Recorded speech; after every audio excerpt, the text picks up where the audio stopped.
Auzubillahi minasyaitonirrajim. Bismillahirrahmanirrahim. Alhamdulillahi rabbil alamin wassalatu wassalamu ala asrafil anbiya'i wal mursalin wa ala alihi wa sahbihi ajmain amma ba'd. Assalamualaikum warahmatullahi wabarakatuh. Alhamdulillah, dalawang week pero alhamdulillah nandito naman tayo. Magpasalamat tayo sa Allah Subhanahu wa Ta'ala dahil every Saturday nandito tayo sa area kung saan lahat ng mga malaikat ay nandito rin na dumadalangin o nanalangin sa atin na patawarin tayo kaya walang taong walang kasalanan. So before ako mag-update kay sobra ng nangyari ngayon especially sa Palestine, i-remind ko lang yung mga taong gusto mag-Hajj kasi last Saturday kaya hindi ako nakapunta dahil mayroon kaming Hajj Awareness Program pati workshop. Nag-conduct ang National Commission of Muslim Filipinos. Kasi diyan kami dumadaan, kami kumukuha ng mga pilgrim, hujjaj, para lahat yung mga papers ibigay sa kanila. So, mayroon na silang accommodation. First time ito mangyari na isang tower lang. Ibig sabihin, ilang tower yun, pero doon lang lahat yung Pilipino. Kasi last year, kaya maraming complaint dahil yung iba, nandun sa hotel na hindi masyado maganda, yung iba naman nasa maganda, siyempre, isa lang ang binayad nyo. Bakit ang kaganon? So, alhamdulillah ngayon, Kiswa Hotel ang titirahan. Alhamdulillah. So, ang registration, ongoing. Ang deadline, pag walang extension, sa March 10. Sabi nila, kung sino makaregistered, yun lang. Pero ang quota natin sa Pilipinas, 6,000. Last year, mga 7,000.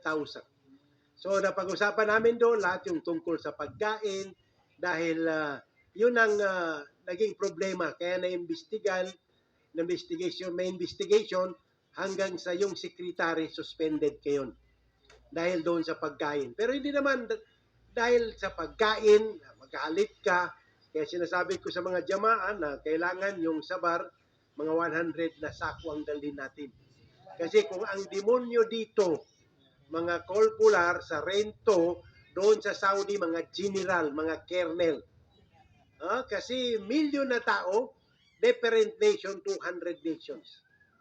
So, yun ang pinaka-the best doon. Kasi depende yung acceptance ng Hajj mo, kung Hajj mabrur, o makbul, o nabul, depende sa iyo yan.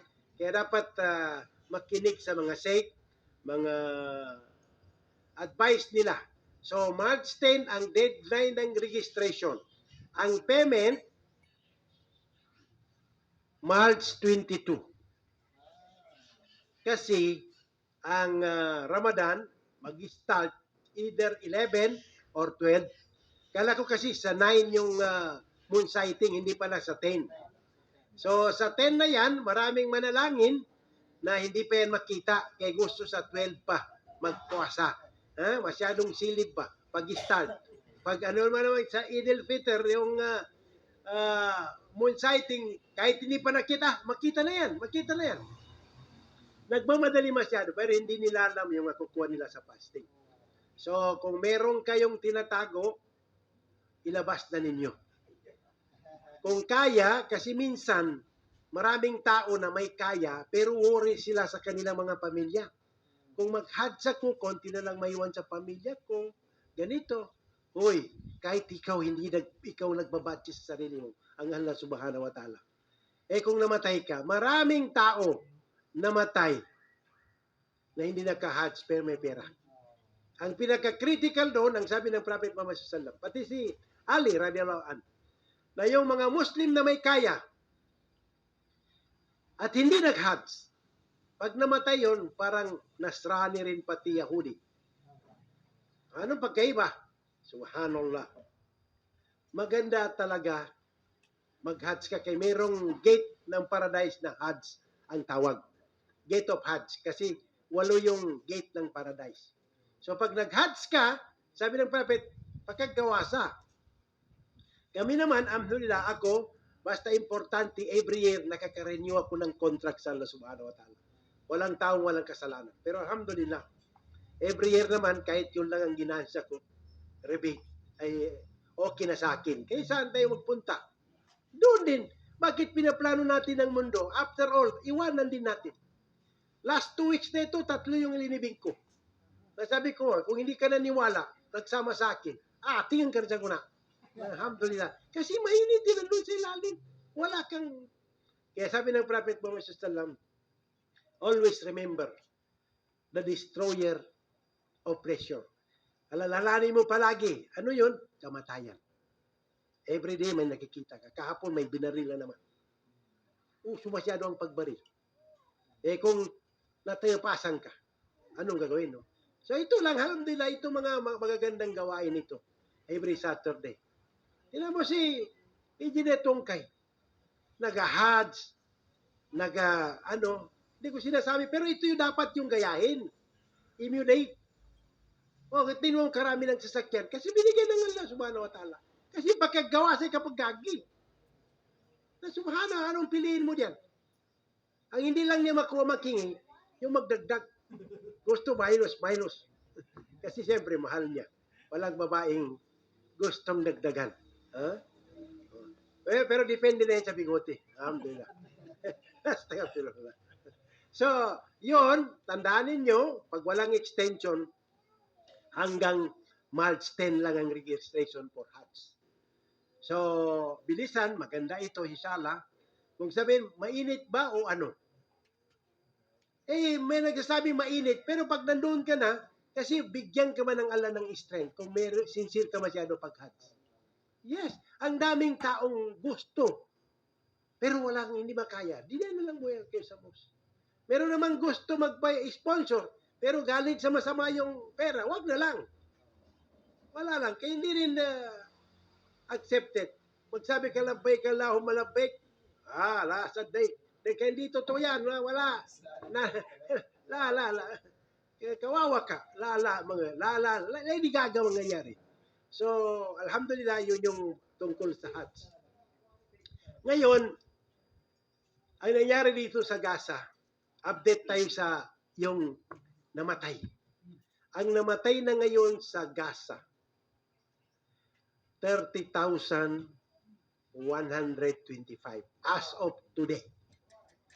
Out of that, 13,000 ang mga bata. May isang bata na nakasurvive 9 days ago. Naka 9 days niya doon sa ilalim ng building.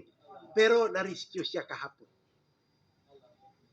So out of that, 30,000 plus ang mga babae, mga 10,000 na. Tapos ang injured, 71,020. Injured, yung tinamaan, na inioperahan, na walang anesthesia. Tapos mga journalist na mga marites, kaya gusto talaga, hindi dahilan sa kanila, hindi natin makuha ito. Ang risk ngayon, ang Al Jazeera, dito ako kumukuha ng balita. Kaya gusto iba ng Israel. Ayun na to, ilang. Ang namatay na mga tauhan nila, mga journalist, 135 na. UN workers, yung nagtatrabaho, medical, mga 400 na. So ang nabilang ko ngayon since October 7, sa Hebron lang, Hebron, doon sa occupied territories. Hebron, Jenin, Ramallah, 7,900 na. Ngayon, may ongoing negotiation na baka by Monday, ma-reach nila yon na yung hostage ng Hamas na 134, 40 ang palabasin nila, yung matatanda, tapos yung sundalo ng mga babae na na-captured nila, tapos palabasin naman ng 400 na prisoner nila. Pero, itong umaga lang, sabi ni Biden, na sabi niya baka hindi magka-agree by Monday. Kasi, nag-assault sila. Imagine, 2 days ago, yung supply, nandun sila sa Gaza Strip. malapit sa dagat. Pagkuha nila ng supply, may massacre ng Israel Defense Force. Mga sundalo yung kumukuha ng supply, namatay 103. Ang injured 70. So ang ganda ngayon, nagsalita na ang mga nation na malalaki katulad ni Emmanuel Macron. Sabi niya, unacceptable na yan. Ang reason ng Israel, yung sundalo, sabi niya, in danger kami kaya parang umatak sila. Mag-attack na walang baril. Subhanallah. Sabi na dapat imbestigaan ito. Dapat imbestigaan. Sinabi rin niya, si Michael, kasi may nuclear weapon yan sila. Kaya nakita ko yung sample na, yung nuclear TSAR ng Russia na 3, na kung ihulog niya yung sa Amerika, ang Amerika 330 million ang population, ihulog niya yung isa, maubos. Kung dito sa Japan yung isa, lahat yung neighboring, South Korea, North Korea, pati sa atin, member. Yes, sabay-sabay na lang. So, ngayon, nagsasalita sila na dapat maimbestiga ito kasi massacre. Ito yung ginawa nila sa Nakba, 1948, yung sa Del Yassin. Minasakar yung sibilan, tinatakot. Pero ito hindi matakot. Alam mo ba, paano sila magkuha ng supply? Dinadrop sa air. Parachute. Nagpa-parachute yung pagkain. Galing sa Jordan. Ngayon, kagabi, na mag-drop din yung US. Tingnan mo sila yung control ng Israel ang US. Bakit sila ang presidente? Nagsusupply ng bomba. Ngayon, ang Mexico, pati Colombia, in-stop yung exporting ng mga baril sa Israel. Maganda ngayon kaya may na-elect doon sa Rochdale ng United Kingdom na si Galloway. Itong maganda talaga na tao ito. Kaya anti-kwan talaga. Na kinalaban ngayon ni Sunak naman, yung Prime Minister ng kwan. Kasi ang India, yung Prime Minister ng Great Britain, Indian. Si Sunak. Yan yung nag-advance ng billion, yung sa BP, British Petroleum, doon sa Gaza. Kasi ilang trillion ng oil dyan sa Gaza. Kaya ayaw mag-ceasefire. So ngayon, yung mga parliament gusto nila magkaroon ng panibagong eleksyon para matanggal.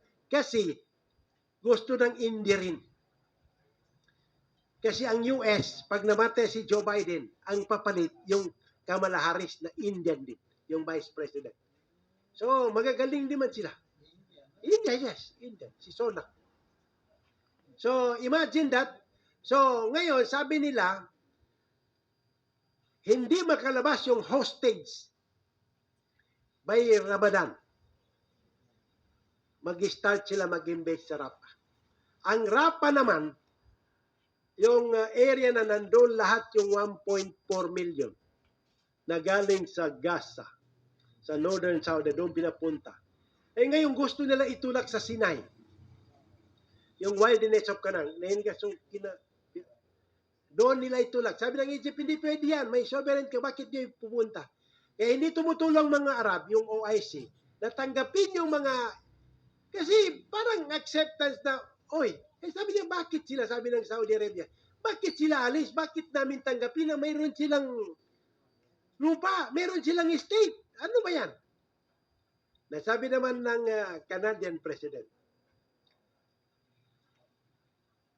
mahirap sabi niya the Israelis violating international law. Tama na, kasi kung ganyan, wala na eh. Parang yung inipile ng South Africa, subhanallah, na stop and desist, ganito. Sige pa, ibig sabihin, wala nang rule. Chaos ang mangyari. Kaya sabi ng Russia, nandun ngayon yung president ng Iran, si Ibrahim Raisi, yung Hamas, yung Fatah, group na ni Abbas, kasi ipagkasundo nila, unified na lang para one government. Nandun sila ngayon sa Russia. Ang Russia naman sabi niya, sino itong mga Western? Who are they? Sabi ni Putin. Alam mo naman si Putin, pag sinabi niya, kasi malapit sa...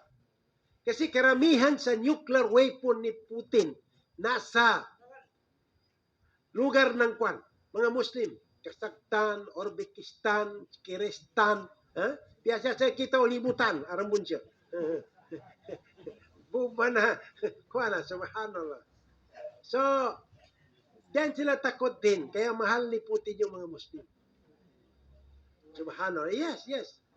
So ngayon, merong balita sa mga scientists na magkaroon ng solar flare. Ibig sabihin, pumbuga yung araw na yan ng mainit masyado. Na it will affect internet, mga satellite. Baka mag-shutdown this coming May. Kasi ang init talaga ng araw na yan. Kasi yung sa surface lang niya, inuulit ko, ang temperature is 5,500 degrees Celsius. Yan ang init. Tapos yung sa core niya, yung sa gitna niya, kung biyakin niyang kasi ang diameter ng sun, 1,392,000,000 kilometers. Naibiyak mo yan, doon sa gitna, 15 million degrees Celsius. Makita ninyo pag nag-hatch kayo, kaya nandun sa clock tower, doon sa exhibition, doon sa pinakatas. Yung mga gyama ko, pinapapunta ko, sabi ko, ito yung sinasabi ko sa inyo. So, mag-flare yan siya. Ngayon, El Nino na sa atin. Mainit na, 42 degrees, ganito. Yung sa may Cagayan Valley, 38, namamatay sila. Ang Saudi, 42 degrees Celsius, wala man. Kasi naniniwala sa Allah subhanahu wa ta'ala. So, yan lang ang imagine ninyo. Yung init na yan, na yung sabi ng Prophet Muhammad sallallahu ang init sa impyerno, i-multiply mo ng 69 or 70, that will be the heat in the hellfire. Na yan lang i-multiply mo. Yung 15 million degrees Celsius na sa araw, ni sa kalingkingan. Kaya mo ba? Kaya sabi niya, pag nakita niyo ang impyerno, makukulaps kayo. What about susunugin ka? Yun ang problema. Kasi itong skin natin ito, gawing 120 diraha. Layer. Every time masunog, ibalik na ngala para matikman mo yung pagkapasaway mo. Ngayon, subhanallah, mga billionaire na yun na more than 20 gumagawa ng bunker sa ilalim. Ilalim dahil sa nuclear confrontation. Ngayon, akala nila hindi sila mamatay. Naalala niyo yung Gate of Sea, yung 5 billionaires na sumakay sila ng parang istake, pupunta sa ilalim para tingnan yung Titanic, na yung inventor nila, na sabi niya, this equipment, invisible, hindi ito masisira, sabi niya. Imagine, 5 billionaire, nung nandun na sa ilalim ng ocean, nasira, namatay yung 5 na billionaire. Kaya kung kahit saan ka man, kung tumpurusin mo sa iyada, kahit nasa build-high ka, pag nagdating ang oras mo, ating ka rin. Yan ang tandaan mo, ito yung kamay ng matuwa. Yung walikulli umatin adyan. Ilalaki, yes. If your time is rich, mamatay ka talaga. Hindi pa tayo nagkakasigurado kung abutin natin ang Ramadan. Yes. Pag naabot mo yun, alhamdulillah, magpasalamat ka, binigyan ka ng chance. Pag gumating yun, mag-fasting ka, pero magdasal ka na. Kasi hindi magdasal, magpuasa lang. Na paano yan? Meron nga akong pinabalik Islam, hindi pa balik Islam, nagpa-fasting na. Sabi niya, paano ito matanggap? Sabi ko, magsada ka muna. Na ikaw na yan na matagal ng midyada. Na ito mga balik Islam, mashallah, very firm sila. Siya, ako mo, balik Islam. O dito sa atin, maraming alis Islam. So, yun ang kwan natin ngayon, kasi balikan natin, dinadrag ng Israel, kasi yung sa core cabinet nila ngayon, nag-ano na sila kasi maraming protest sa Tel Aviv ng mga tao na gusto maalis, gusto pang tanggalin si Netanyahu. Kasi pag wala na si Netanyahu, siguradong bilanggo yan. Mabibilanggo yan. Sigurado yan. So, itayin natin, kahit dito sa atin, tayo nakakasigurado, election naman next year, filing October, pero marami na ngayon, na may charter chain, chacha, hindi pa sila magkapi, magchachay pa. So ito, problema rin ito sa atin. Pero, tapos yung hanap buhay, maraming yes. So ito, panalangin lang natin sa Allah subhanahu wa ta'ala yung mga kapatid natin doon sa Gaza. Kasi kawawa, kumakain sila ng damo ngayon. Imagine, ikaw supplyan ka galing sa ano? Wala quwwata illa billah. 500,000 natatakot sila by fasting. Pag hindi, famine, mamamatay sila dahil sa gutom. Walang sanitation. Everything wala. Nagkakasakit na sila. Kasi pati hospital, binubumbahan nila. Merong isang Amerikano, sabi niya, nagkataon lang, sabi niya, Muslim ito. Nagkataon lang na white itong hospital na ito na binubumbahan, buong mundo mag-condemn sa kanila. Ibig sabihin ng isang Brazil president, si Da Silva, si Lolo, there is a double standard. Double standard, alam natin, alam nila. Imagine lahat ng reason. Ngayon bago sinabi ni Netanyahu, si Netanyahu sabi nila, sinabi niya na actually sabi niya hindi si Hitler. Merong mufti sabi niya, nagsabi kay Hitler.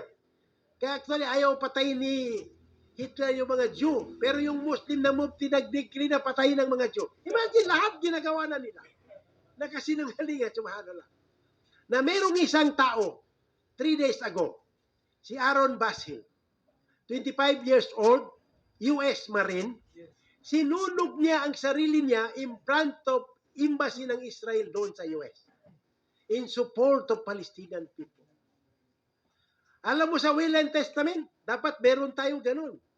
Ngayon, pag namatay ako, bayari Kenya, nagkinapagganuli sa pitugay, lagang lagay.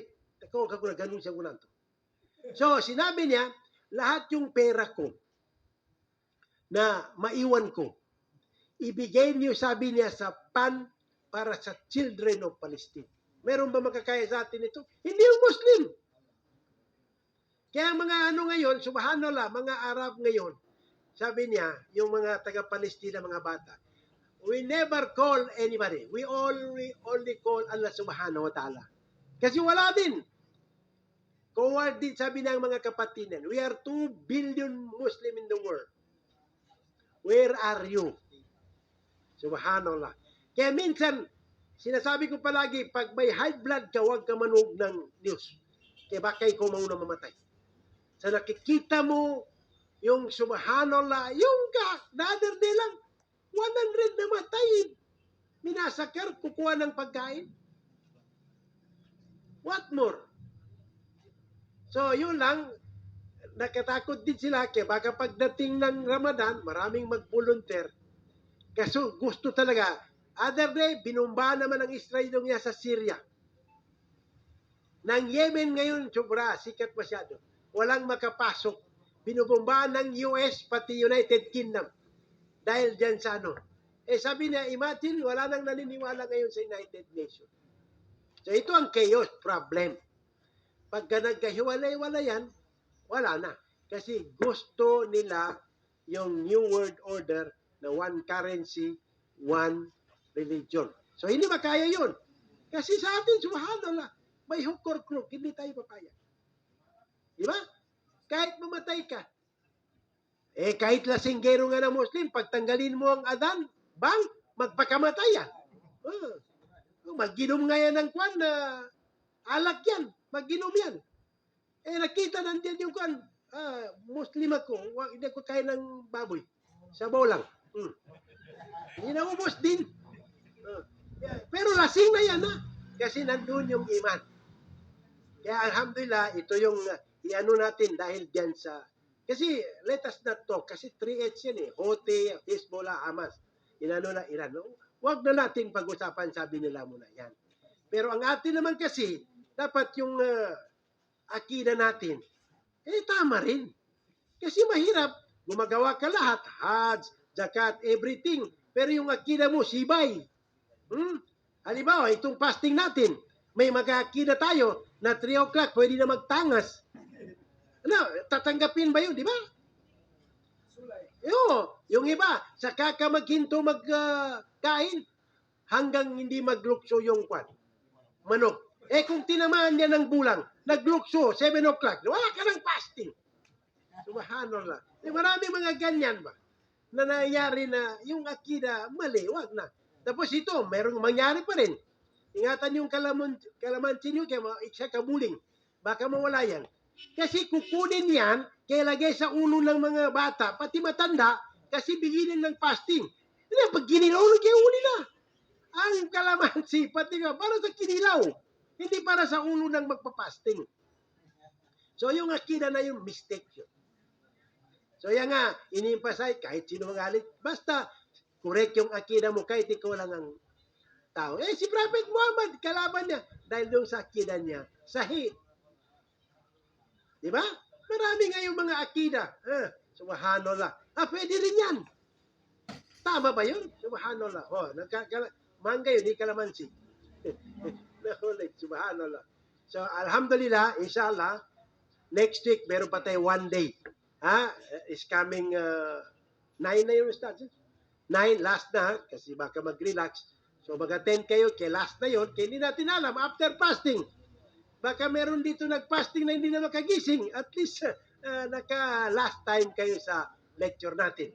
At inshallah, baka meron ng development dito sa Gaza, yung prayer natin sa kanila, dapat natin always isali sa mga prayer natin, yung dua natin, kasi maganda. Yan ang way po ng believers, yung dua sa Allah subhanahu. Supplication, invocation, yan ang pinaka-way po ng mga believers sa Allah subhanahu wa ta'ala. So, alhamdulillah, meron pang magsasalita. Alhamdulillah, nandito yung parang tatay natin. Alhamdulillah, first time ko makita ito, malakas pala sa personal. At saka masala. Ito siguro member ng BTA. Bangsamoro, 3 asawa. Alhamdulillah. So, i-pray natin na makabalik siya. Yan ang maganda, yung mga lecture na konti, pero subhanallah, marami kang makuha. Malaman talaga. Parang kwan, no? Subhanallah. Nasa loob ang subhanallah. So, panalangin natin, inshallah, katulad ng sabi niya, may kaibigan ka, lahat tayo makapunta, huwag nating kalimutan kami rin. Baka kayong mauna. Huwag niyo kami kalimutan, sila ustads, kasi minsan nagkakamali rin. Hindi ibig sabihin na ulama yan, ganyan, hindi nagkakamali. Ito pang mga dangerous pa. Kasi may ayatan sa Quran, yung sa 61 verse 2-3. Ya ayuhallazina amanu, lima takuluna ma la tafalun. Kabura magtan indallahi an takulu ma la tafalun. So yun ang hinihingan namin, tama yung sabi ng Ustad. Pag nandun kami sa sabi mo, saan yung lecturer namin? Kasi meron siyang secret na kung nandun. Tawagin nyo. Alhamdulillah. Isaliw kami sa tawag, Hindi tawag ng tanghalan, Tawag para makapasok sa paraiso. Panalangin natin sa Allah subhanahu wa ta'ala, lahat tayo ipunin doon sa paraiso na ini-prepare sa mga mu'min. Dahil doon na tayo mag-enjoy. Hindi mo masabi na successful ka dito, nakuha mong lahat kung impyerno ang labas mo. Pero kahit wala ka dito, pag nasa paraiso, ang labas mo, alhamdulillah. Yun ang pinaka-success. Kasi yun, kalidina piha abada. Forever young. Subhanakallahumma hamdik, asyhadu an la ilaha illa anta, astaghfiruka wa atubu ilaik. Assalamu alaikum. Shout out mo lang yung taga Makkah, Ustads, kay mo.